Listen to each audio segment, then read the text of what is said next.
We live in the greatest information-driven spiritual era in history. You can listen to 3 sermons, hear 2 podcasts, and read a Bible study within 10 minutes without even leaving your house. Welcome to the Sebcast, the home of the #1 network for your life. This is where we hear stories anew, look deeper, and discover together how Jesus works today. Never before has it been so easy to have access to Jesus' teachings. And yet something strange happens. The more we hear, the less our lives change. It's as if faith has slowly become content, something we consume rather than something we practice.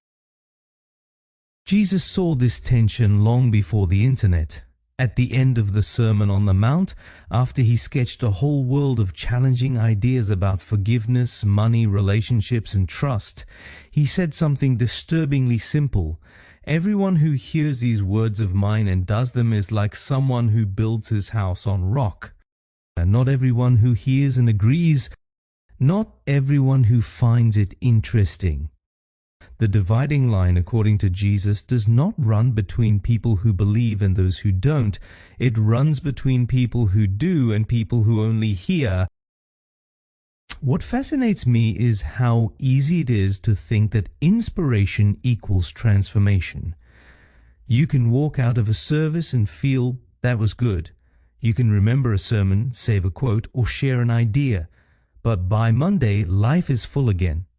And the thought that touched you on Sunday disappears in the noise of emails, tasks, and school schedules.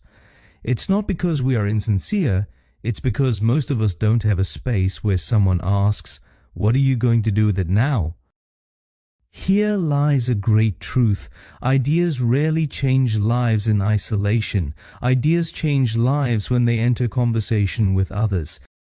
When you have to say, "Here is where I struggle to live it out." When someone else says, "Here is how I try." Suddenly, faith shifts from theory to practice. It's no longer just something you hear, it becomes something you test out with others. The early church didn't just share teachings, they shared lives. They wrestled together with what it means to live out Jesus' words on ordinary days, at work, in marriages, in finances, in conflict. At the SA congregation, we often talk about the #1 network for your life, not because we want to build another program, but because we believe faith must land somewhere.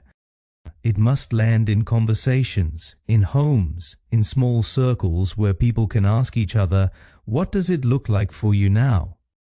Without that space, faith easily remains just a nice idea we admire, not a foundation we build on. Maybe the question for many of us is not whether we hear enough. Maybe we hear more than enough.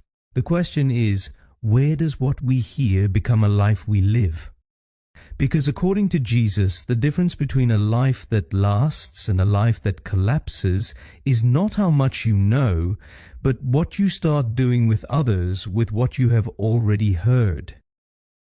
I invite you to come and do at the SA congregation. I invite you to join a growth group so we can get to know you and support you. See you tomorrow. Take care.